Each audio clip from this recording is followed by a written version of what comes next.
Welcome back, everyone. I hope you had a pleasant lunch break. Now, of course, there's no doubt our lives have been and still are radically changing because of new technologies. You might have experienced yourself that losing your mobile phone actually felt like losing your brain, and perhaps the only way to reunite with your beloved companion was also only possible because of technology.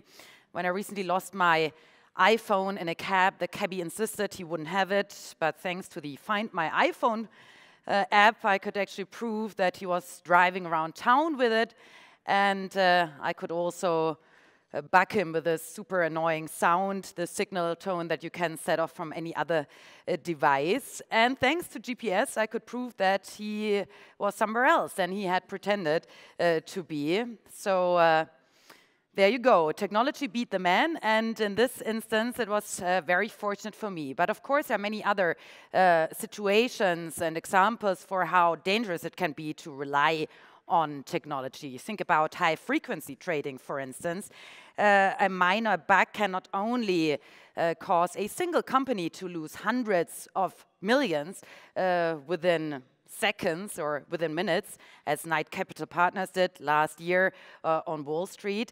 A tiny software glitch or algorithm fault can actually pose severe risks to the overall financial system.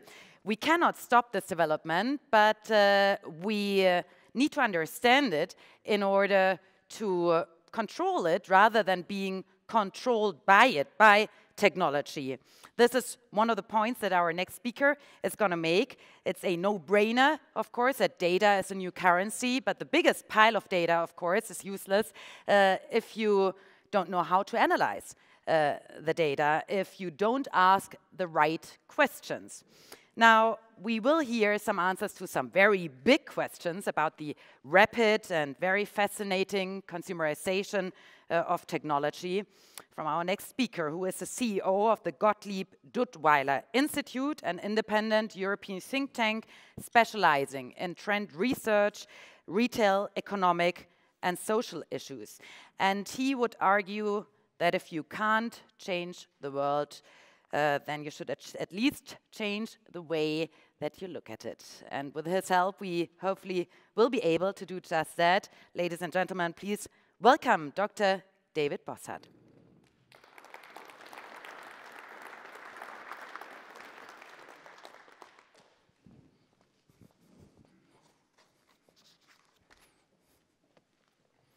So thank you very much for your extremely kind introduction. Ladies and gentlemen, I was told that I'm going to be the only Swiss presenter during the conference, so I'll do the best to give you an outlook of a real Swiss with a global mindset. When I first looked at the program, I thought, Jesus, am I now in Germany or in Switzerland? This must be a German conference. Why? Because I saw that you can really deliver real keynote addresses lasting for an hour or even longer, which is great. It's no longer happening in the UK, in the US. You can go to medical conference. It's always cut down to only a piece of information. But here you can really have big keynote addresses. Probably you know the famous joke where an Englishman, a Frenchman, and a German are being caught in a conflict in China. They're immediately sentenced to death. But they had a wish left. And of course, first came the Frenchman, foie gras, champagne, pinot noir et tout, grand menu. Then came, of course, the German. He said, give me the chance to address a real big final keynote address. At this very moment, the Englishman went to his knees and said, please, please do me a favor. In this case, shoot me first. So you see that all the jokes and stereotypes about nationalities, like about females and the males, they are still prevailing. And I guess we do a lot of studies also about big data, about social web and these things. What we see, the more we depend on data, the more our emotions are becoming not less, but more important.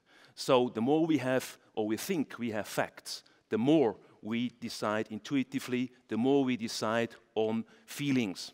So that's very important. And the point is, my conclusion will be, it all boils down to trust. Can you create trust? Can you create familiarity with your products, with your partners? Then you can win. If not, you're going to create a mess. Let me start with just a blogger joke. Probably you're familiar with it. EM investors are hunting in the mist for civets with only a brick. You understand that, of course. These are all very famous acronyms. We are now looking at ever more new trends, where we're going, where the countries, where the best investment opportunities. We're quite desperately looking for the next big thing to happen. But when we look a little bit closer, it's also fun to see how these trends and acronyms, they shape our perceptions. When first, over 10 years ago, the chief economist from Goldman Sachs coined the word BRIC, Mr. Putin was completely insulted. To find himself together in a group with Indians and Brazilians, it puts him down. This is not normal. But he got familiar with it, and they are now forming a group. So my point is, when you look at how important in an information and data-driven world all these acronyms, all this agenda setting is now becoming, we see how extremely powerful rumors, myths, and the clever coinage is becoming. So I would even argue that the word BRIC is probably the most important marketing innovation over the last 30 or 40 years. It's much more important than when you go to consumer markets, when you look at the most valuable brands. I think this shows us very clearly that we depend on saying something, word of mouth, getting influenced, and we have to understand how these structures are going to work in the future. Agenda setting, I would even say, when we also look at the new product announcements, Amazon is now announcing drones. They learned from Google, they learned from Microsoft that agenda setting, telling something over and over again before it happens, is becoming very important. We see here now a very famous person together with also a very famous robot. When you're looking at France, you always have to put the question whether you should probably tax a love affair or not when you enter into contact with a robot. This is another story, but interesting story. We can say that robots are becoming much more familiar in our daily lives. Look at companies with shrinking demographics like Japan. It is normal that you have all the robots in elder care. We will have much more robots also in the manufacturing business. Barilla announced that they will have a 3D printing pasta machine delivered to all the restaurants, that they can print exactly the pasta they are producing. So we see that this is now going to be normal. It has been announced a few years ago, but suddenly it can come. Very often it takes time, but when it's here, you're surprised. Very often, like when after the first dot-com bubble burst, you forget it, you thought it will never happen. Then it just took 2-3 more years. When it is here, you're surprised.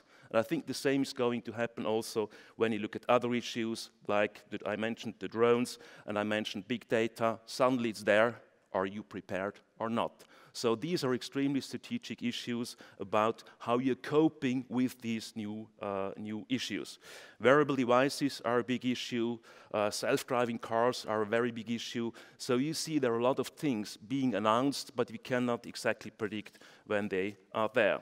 For me, it is clear looking at it at someone who can just twist the perception of people, because at the end, it's really about how can you influence the perception of people. How can you just make them think differently? Because when you can make them think differently, you will make them act differently. So for me, we are in the middle of tensions between reality and fantasy. If you show someone the Google glasses, someone just 20 years ago, he would think this is science fiction. But now it's suddenly real. So between reality and fantasy, between programming, those who still understand what's going on, and those who are just programmed, and most of us, we must admit this honestly, we are rather being programmed because we no longer understand what's going on. We also see the new world. We highly favor the skilled people, so labor versus capital will become an ever more important issue for the labor markets. When you look at the very weak recovery we have here in Europe, but also in the US, we never ever had such a weak recovery. It has also to do with productivity gains. It has to do with cheap money. It has also to do with a lot of factors I think we never had in the past in the same way. So I guess Copeland's famous Canadian author's quote is correct: something smarter is going to emerge. thank you, algorithms and cloud computing. Or you can take another quote from Arthur C. Clarke, his famous law, who says, any sufficiently advanced technology is indistinguishable from magic. And for most of us, these machines are magic. So the smartphones you have, all the devices you have in your hand, they have basically the power of a military computer of a mid-sized nation just a few years ago.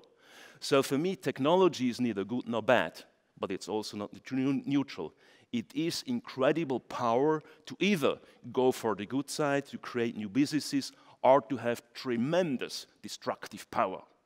And as we know, it all depends on how you perceive weaknesses and strength of people, of businesses, of your company, whether you lean to the optimistic or the pessimistic side.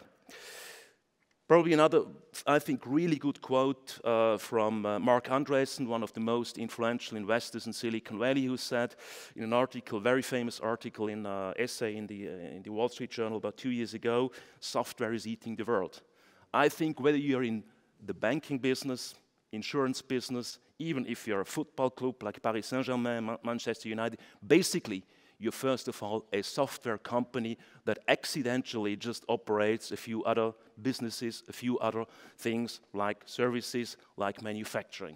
But you depend more and more how you operate with your software. So the real challenge is not hardware. Hardware is design, it's fine, we need it, especially when we look at demographics. You have to fine-tune car seats, you have to fine-tune stairs for the elder people, but it is clear the real challenge is the software. It's not the wetware, the human being, it's not the hardware, it's how we can really adapt with the software. Just to give you, I don't want to bore you too much with figures, but just to show you how we are adding instantaneously more and more data. So we can say from the beginning of recorded time until 2003, we created 5 exabyte. You see what that means. Looks a bit like the debt structure of certain nations in the Western world. 5 exabyte of data. In 2011, the same amount was created every 2 days, and by 2013, it is expected that the time will shrink to 10 minutes. What the hell is going on? What are we doing with these data? My point is, it is important to see how the ecosystem of Google, of Facebook, probably you can also include eBay, probably you can include, of course, also Apple. Amazon, for me, is a big star. How this ecosystem observes each other and how they are evolving, because they have a tremendous advantage in managing networked data. Whenever you look at banking, you have a lot of data, but it's very often just silo data. It is not networked with other issues. So when you look closely at the big business advantage of these mentioned companies, you can, I think, better understand how the next years are going to happen. Also, we worked a lot with healthcare and pharmaceutical companies. It is interesting to see that also there. You have just silo data. They are not well connected so that you cannot reap all the efficiencies and the networked efficiencies you can have when you have better networked data. So for me, the real issue is how can you better network? How can you get rid of just silo-oriented data? How can you put them together? On one side, it is clear all the skills and knowledge we need in the future are much more based on physics and on statistics. So you might even argue that the pop stars of the future, these are basically the statistic people, these are maths people, people who have the skills to understand what's going on. But this is just one side. You need also the salespeople, you need people who have the power to stand in front of you and see what to sell, what in terms of marketing might be appropriate to give to your customer. But let's face it, basically we will have ever more data. We will have, that's the scary part, we will have less structure. We have no theory behind it. We have no more any comprehensive model about it. So you can even say that we have more and more correlations, but you cannot have a clear answer about causalities. Whether A causes B or not is quite mystical and very often dark. So this means, especially for the financial markets, the situation is that risks are nearly everywhere, the black swans are nearly everywhere. My point again here is this will give birth to new belief systems. I think we never ever lived in a world with such a deep lack of common sense, of commonly shared opinions, especially when you look at different businesses, ideas about how you should do things, whether you need more regulation, less regulation, what is the leverage ratios you should accept or not. It has never been so unclear like now. Meaning what? Those who can twist the reality, those who can really influence people have a certain advantage over those who are just receiving and just executing information. So I would say that we are now in a world where speculation, in a world where even if we have more facts, where emotions play an ever more important, have an ever more important impact than we ever thought before. So again, this is the reality. When we look who is the winning team over the next years, of course you need people. Of course, the most precious moments is when you share with business friends insight about new products, insights about new markets. But the real point is, how do you cope with your machine? Why? You're feeding the machine with business data, private data, family data, all the time. So the machine is learning faster and faster who you are, what you do. A friend of mine who is doing statistics and analytics recently told me, listen, next time you're going to the bar, you're having a nice young lady sitting next to you. Your machine, because it knows you much better than you know yourself, will exactly tell you the right moment when you should kiss your partner and when not, because you don't know. So this means it is not clear right now whether the emotional impact of the machine is also going up in a learning curve or not. The opinions here are very divided. But you can argue that when you look at how exponentially these machines learn, they might at a certain point, at least to a certain degree, also emotionally be capable of doing and learning something from us. So this is very important when it comes to business ethics. This is important when it comes to robotics. People now say you should even give the best machines a certain moral, legal status. Because when you look at Japan, elder care is now taking place with robots. You should give them the legal right and you should make them responsible for what they do. That's interesting. The Germans now, they want to tax. The unions, they want to tax the robots in the automotive industry because they're saying someone has to pay our pension funds. Logic. But normally you don't tax machines, you tax capital. But the machine, the robot, is the symbol of something who takes your job away. That's, I think, an interesting thing. So it is not just about me and the machine, it's rather about life logging. My machines is learning much faster who I am, how I behave, than I could ever understand myself. So for me, it is really, in terms of technologies, do we find the right business model in order to adopt what is going on right now? I see, when you look at Google, Amazon, it is absolutely tremendous, the potentials they have. In my eyes, Google and Amazon could be the next financial institutions because they have the data, and data is the new currency. They could basically edge into any business imaginable. And when you look at where Google is going, where Amazon is going, I think they are doing it quite well. But no one can predict, of course, whether these models are sustainable or not. So I like this one because it shows you how this ecosystem is basically looking at each other. When you see everybody is looking who is going to develop what are the next step in data engineering, what are the next step in what's going on. That's interesting. So Google basically tells me who I am. Facebook tells me, Google tells me what I know. Facebook tells me who I am.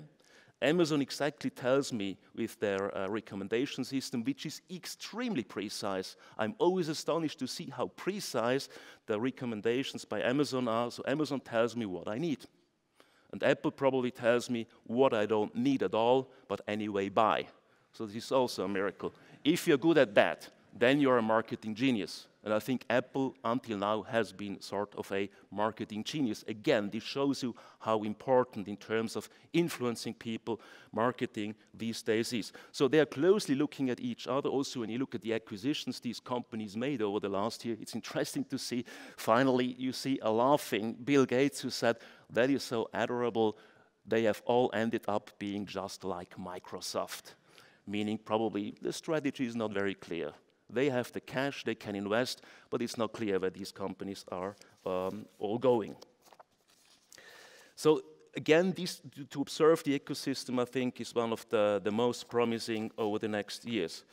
For me, again, this puts the question, when we look at the last 60, 70 years, I think for all of us, the safest moment was, to be very clear, was the Cold War.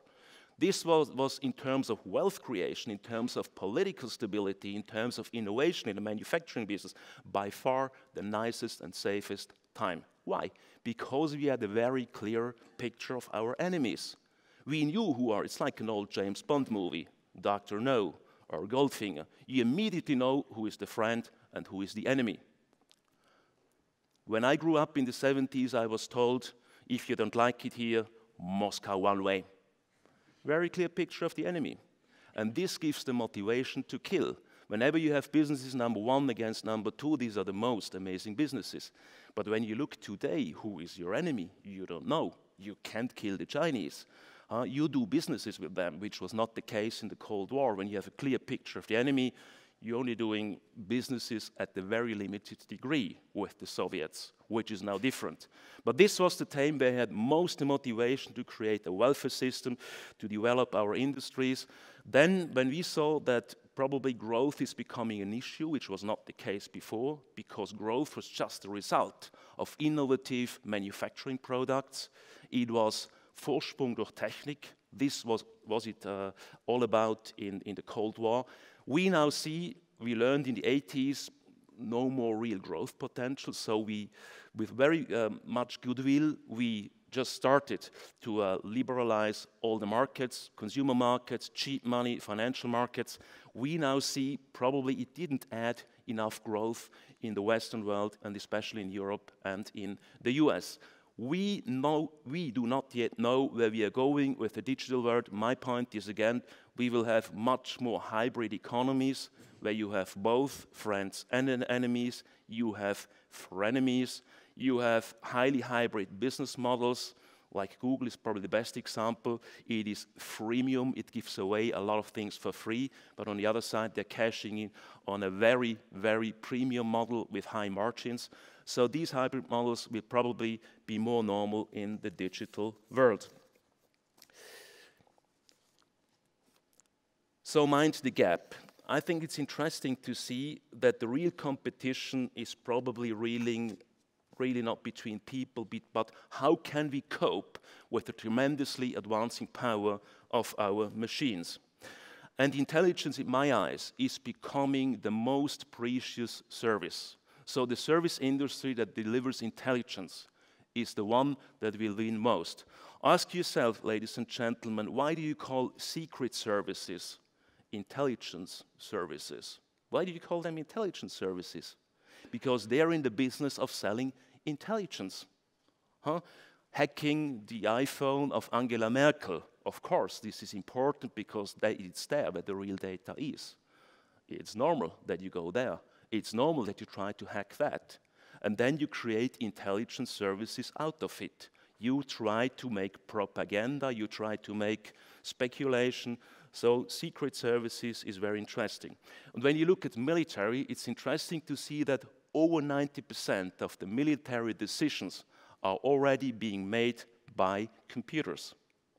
So it is, for a long time already, it is no longer a human business, it is a business driven by machines. If you exaggerate a little bit, but only a little bit, you could argue we are becoming the assistants of the machines. Look at the drones. Do you know how many assistants, human assistants, one US drone uses just for a daily flight? 186. 186 human assistants for one military drone. This is the reality. So we cannot really cope with the machine. There are certainly interesting chess players among you, and there you can see, when you have a computer, and you're playing against a computer, like IBM's Deep Blue, you're basically playing against the whole wisdom of all chess moves and all chess games over the last decades. So the first 20 moves are always very important. So you can see basically you're competing against the whole compiled knowledge of the past. You can also argue what is, as a human being, and Germans and Swiss, they always put deep questions. Is it good? Is it bad? Is it a win or a lose situation? I think it's both. Again, to quote the Canadian Doug Copeland, he said, it makes us both, on one side, extremely more smart. So it's incredible what you can learn about yourself. And we also saw in all our social media analysis what people really interests. What they really want to get out of the machine is, who am I? Who likes me? Who is my friend? Who can I cope with? This is, among all of us, the most important. The most important. And so I want a mirror who tells me who can be a friend of mine, who can I do something new with it. So it is the social aspect that is most important, even in highly rationalized businesses like in banking. That's the one side. But on the other side, it makes us also a little bit more stupid. So we are becoming a little bit more stupid. When you look at the next generation, mental math, who of you still can Kopfrechnen? Just forget it. So you're outsourcing basically your memory, outsourcing all your capabilities. My friends at MIT even tell me Ford taught us how to drive a car. So the car business basically is about the human capability to drive a car. Google now, the bad guy, they're taking us away, the joy and the capability to drive a car, because the car is driving yourself. That's funny. So it is always both. It is, so the word is, it makes us on one side more stupid, on the other side more smart. So smupidity is the word he coined. For me, the real challenge is certainly not the super intelligent machine. It's much more the sub-intelligent man. Not the super intelligent machine, because it's always human beings that operate the machine. And as we know from behavioral economics, behavioral finance, behavioral psychology, we as human beings are predictably irrational. Dan Ariely's famous book, Dan is a great guy, done wonderful behavioral studies. We are, to a surprising degree, and as we get older ever more, we are highly predictable in our behavior. It's a little bit scary also. But when you're getting older, the predictability rate goes rather up. So we can even say, in order to have a safer world around us, isn't the ultimate goal to automatize nearly everything? We just completed a study about the future of mobility, and there it is clear. We have tremendous chance just to put more intelligence in the whole traffic system, just to regulate the market a little bit further in order to give freedom to those who want to drive. But this means Switzerland, when you look, 9 million, 10 million people, traffic freedom is just that. If we voluntarily find a little bit more intelligence, we can all have the joy to just drive safely, but at a certain speed.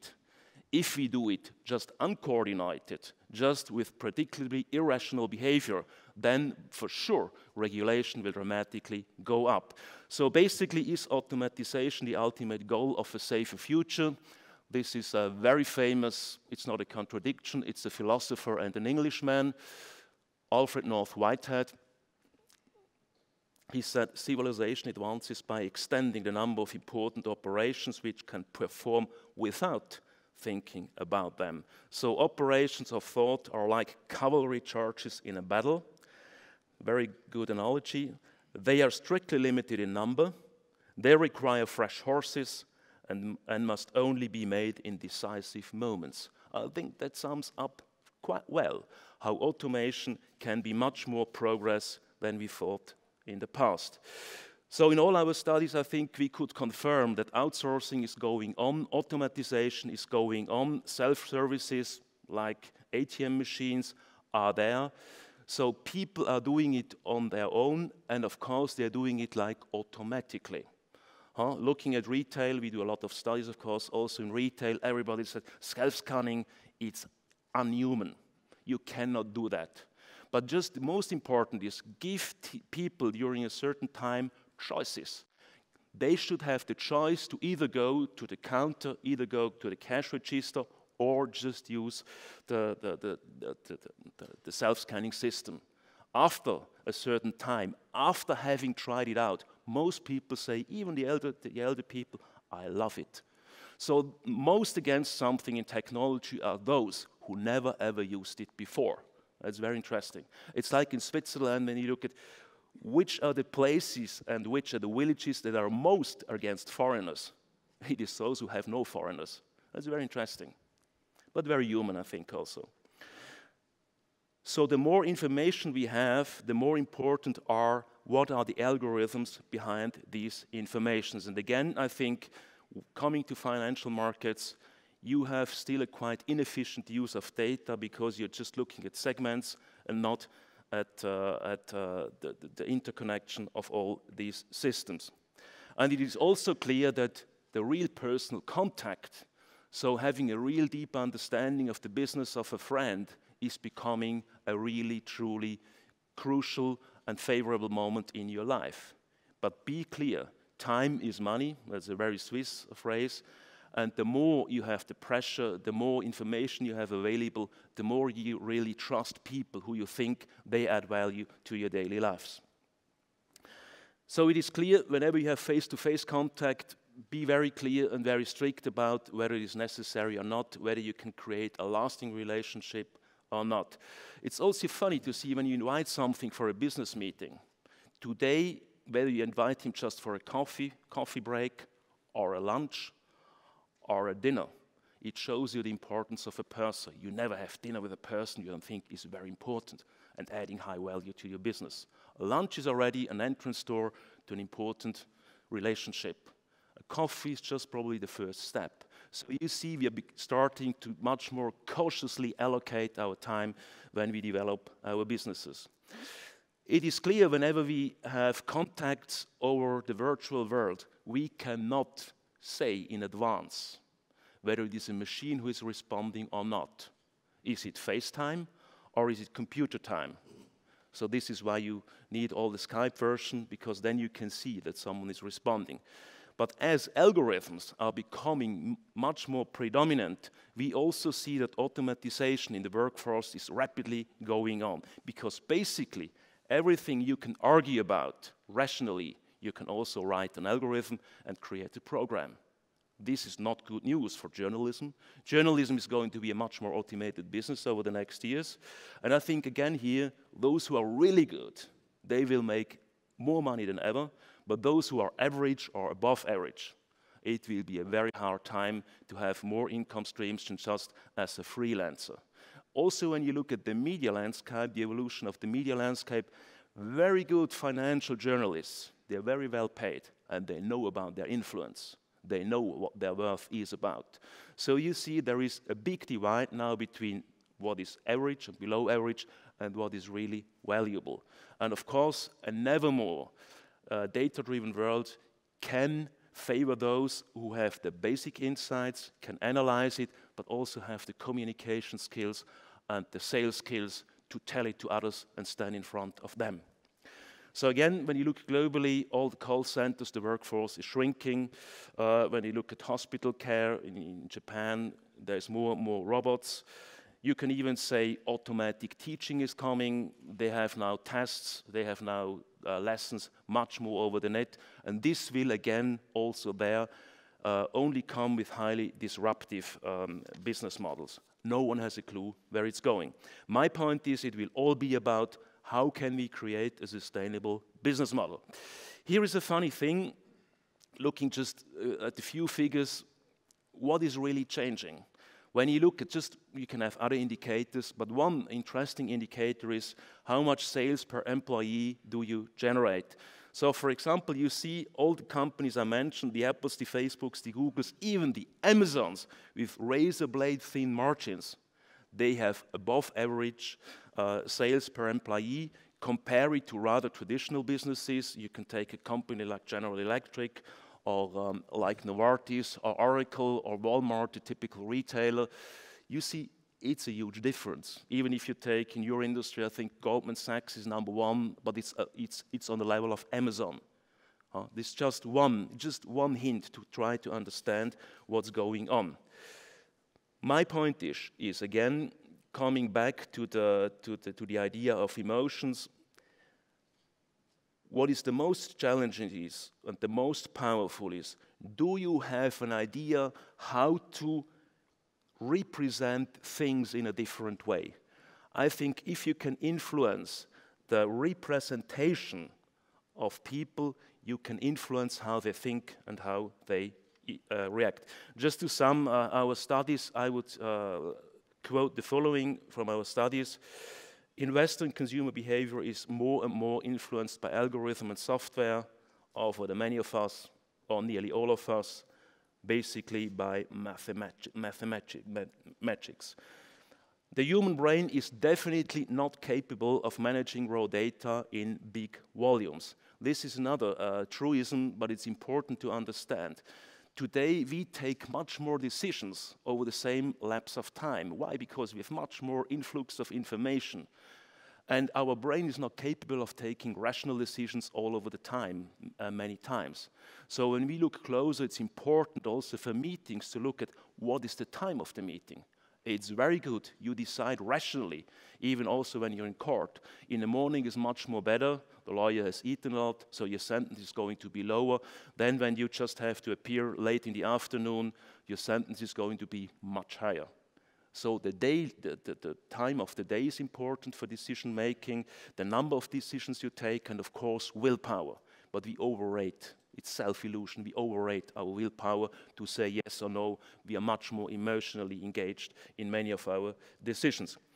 So our interpretation of computing heavily depends still on learned behavior. You cannot get rid of your head. It's much more difficult to get out of your head than you think. And the explosion of complexity puts limits to number crunching. Whenever complexity is too high, we decide either romantically or intuitively.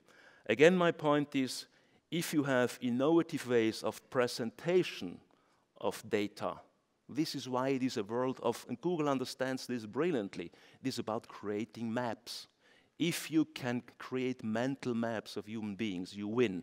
If you're just in the old tracks, you probably lose. What you don't know, you don't see. I show you a picture. Do you know what that means? What you don't know, you don't see. That's a brilliant ad of Lego. It's The Simpsons. What is this? What you don't know, you don't see. It's South Park. It's just these cartoons, these characters expressed in a smart way.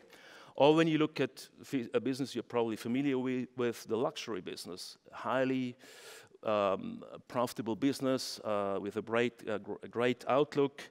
Think about how do you make someone understand what the luxury business is about.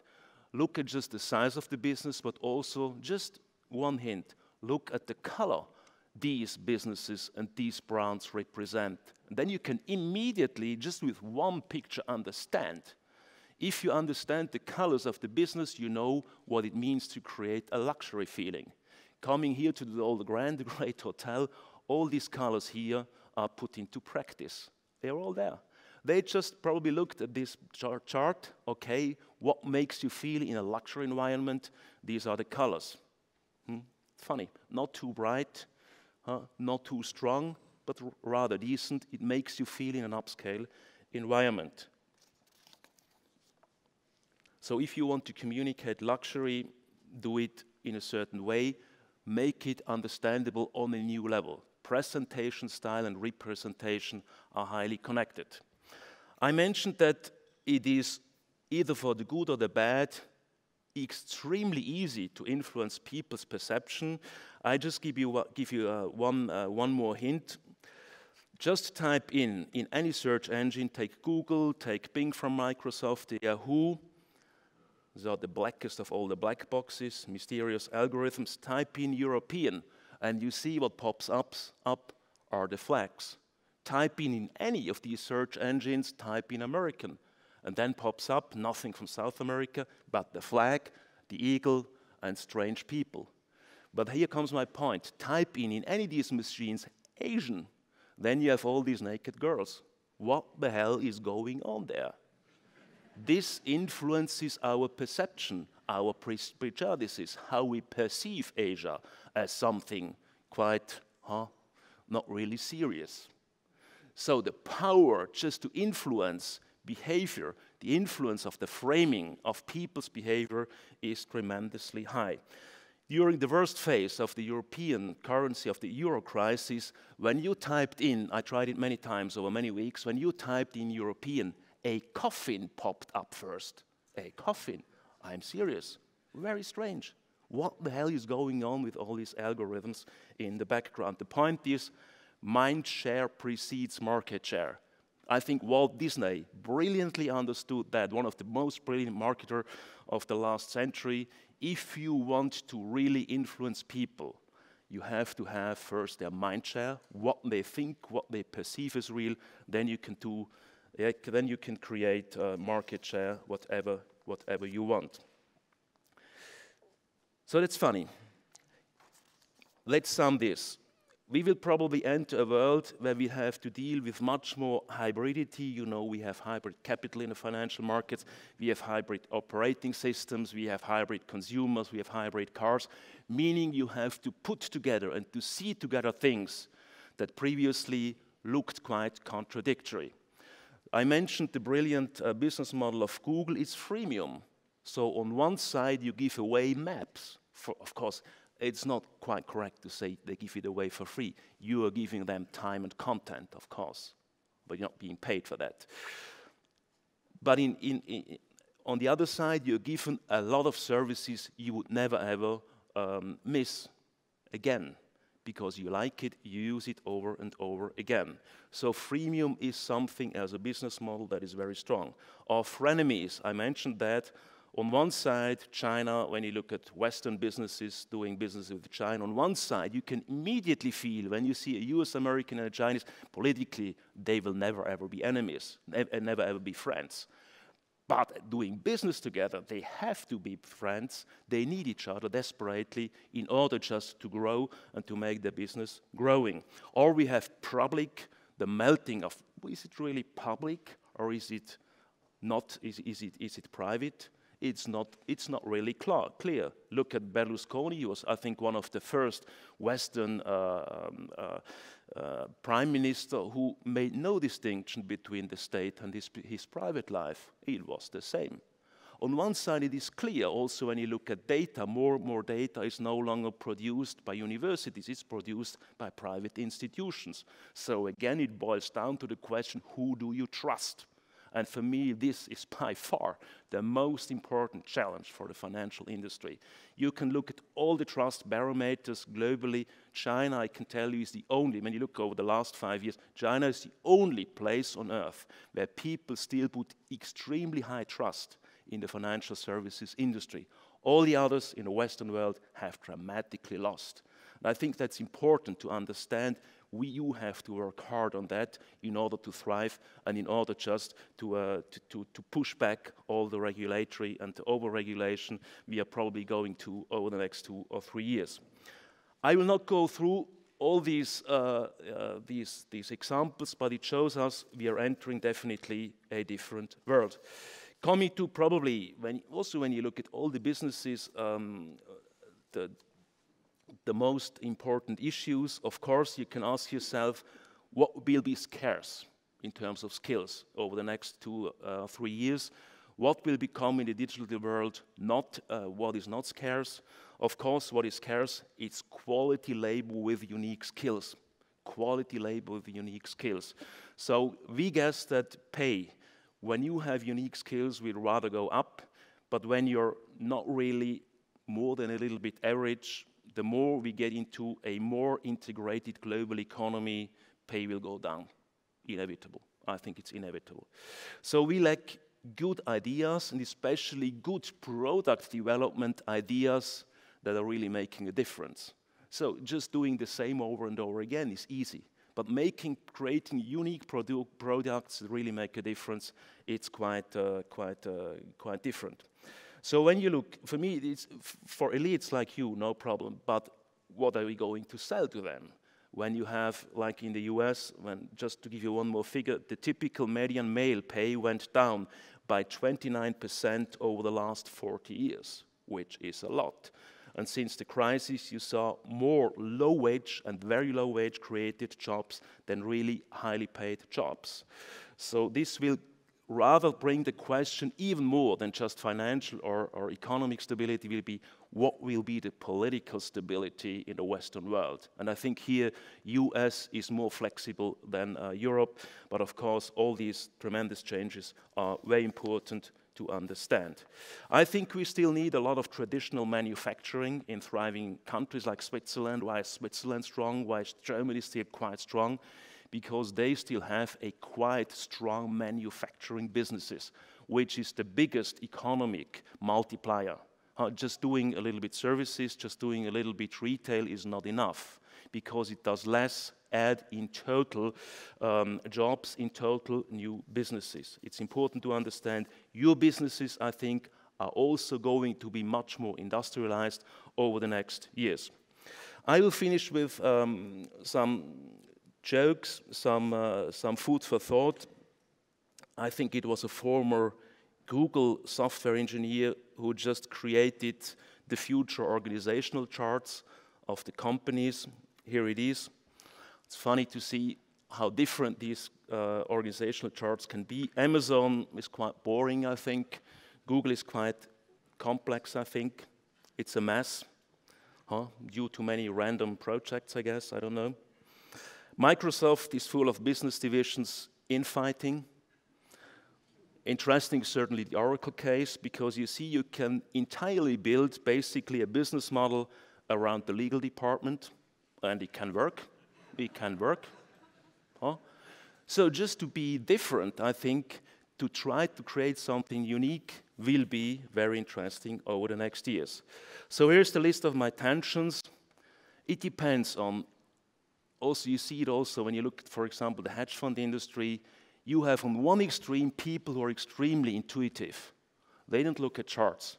But on the other side, you have people, they're just always with the machine, just number crunching, number crunching. You have both. These are the tensions in just one chart. It is either you trust the maths. This is what basically Dick Fuld from Lehman Brothers thought. Take more risks, but he underestimated probably betting on human behavior should also be taken into consideration. Intuition versus algorithms, big data versus small data, and very many businesses we have still just small data, blind correlation versus real causalities. It's funny, when you look at Facebook analysis, it's outstanding to see what you can figure out and find out how people behave when they are on Facebook. So the insights, they tell you so many things about people. For example, that the largest do-it-yourself chain of in the world, which is Home Depot in the US, has the highest proportion of employees inclined to sadomasochism. What the hell do you do with these data? Do you now reorganize your assortment, your shelf space? But you can find out interesting insight, but you have no clue whether this is causality. You know you can correlate it to other interesting insights, but what does it mean in reality? It's not sure. We are just finding out new ways of bringing things together. So as Chris Anderson from Wyrescent cleverly said, I think it's brutal, but to a certain degree true, correlation is enough. So basically, if you apply that to financial markets, you can easily predict we will have no more model to understand, no more reliable model to understand what's going on. It is just tradition. It is just thought from the past. My guess is the next generation will forget about Hayek, they will forget about Friedman, they will forget all about these classics. They are becoming obsolete, which is hard to stomach for all the professors who are just teaching about efficient market hypotheses. That's hard to stomach for them. But probably Just to think about it, food for thought, it might be true. So there's no more comprehensive theory or model available. Emotion is always more powerful than facts. Think about it. I think this will be more important than ever. It all boils down to how you create trust, and trust comes out of familiarity. You're familiar with a friend who is in the same business like you. When you have a crisis, what do you do first? You call him in order to get his advice. You trust. So, who are your friends is probably ever more important than what you know. Who is the network you're relying on? And then also when you look at one of the best books who explained the evolution of capitalism, it was Alfred Hirschman's book about passion and interest. We can easily say the past was passion. Then we probably incorrectly believed that markets are rational. Today we go back to passion and understand what you cannot manage in fact. You will always manage emotionally. I think we have to understand that. And this, of course, puts the question, what the hell does that mean for the free markets? What the hell does it mean for taking risks? Very important. Let me conclude. For me, the real challenge is probably knowing the human weaknesses, knowing the modellessness of the next step in the markets. What is the dimensions we are operating in?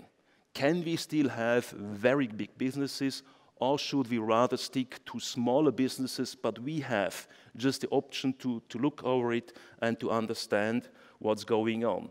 Because what we learned, borderlessness, humans are not very good at stomaching too much of the complexity. So we might even argue that when things become too abstract, too complex, too big, then the risks, evidently wise, go up also. And then, of course, internally, we have a higher degree of irresponsibility. You are creating more silos as you become bigger. You are getting more desensitized about weak silos, what's going on down in the street. You develop a certain control freak mentality, which is always a clear sign that you're now going towards much more bureaucracy. I will finish with a silly chart. I think some of you who listened to me before, I just discovered, you know, when you get older, you have certain charts you really like, how belief systems really deeply influence what we do, what we see, and what we don't see. As things get bigger and more complex, you normally try to make things simpler. But simple is okay, but too simple distorts the reality. This is the world according to Ronald Reagan. It shows you how you can have success in a certain phase of history when you make it simple. But if you apply it today, you're probably going into the next world war. So the bigger something gets, of course, the more you have to simplify, the more you have distorted realities. You don't see anymore what's going on the ground, where there's probably already a revolution happening. So again, do not underestimate, it's always very hard to get outside your head. It's much more tough to get outside your head and your just learned behavior than you think. And here again, of course, it's funny to see if you act in accordance to these prejudices, of course, damage is quite high. So you can say small is beautiful, which is the Swiss case. You can be small, but probably also too small. So finding the right size of businesses, I think, in order to cut down bureaucracies, in order to create the freedom of acting for your staff, I think these are very interesting questions over the next years. To conclude, big data can do a lot, but it cannot do everything. It is always in conflict with the social, it's always in conflict with the context and the emotions. It cannot create a value system. It's there, it's important, but it is not really something that gives you a clear answer about where you should go strategically. This is the question of leadership. And I guess the leaders of tomorrow, especially in the Western-dominated world, in a Western world, they will be extremely good in comprehending data, in putting data together, in motivating people, creating the energy in the business, And you need people who are highly self-motivated, who do something because they love it to do. So intrinsic motivation in a world that is highly complex is more rewarding than when you are just pushed on one side because you have to do it or because you have to execute it. So this was the Swiss talk. I do thank you so much. You were cautious, you listened like in the church. Thank you very much.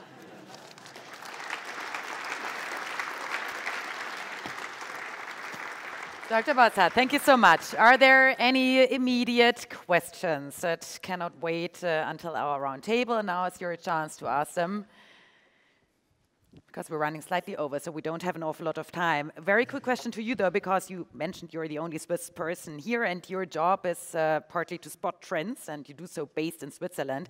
How are your fellow countrymen adjusting to technological change and coping with the many challenges that you just highlighted?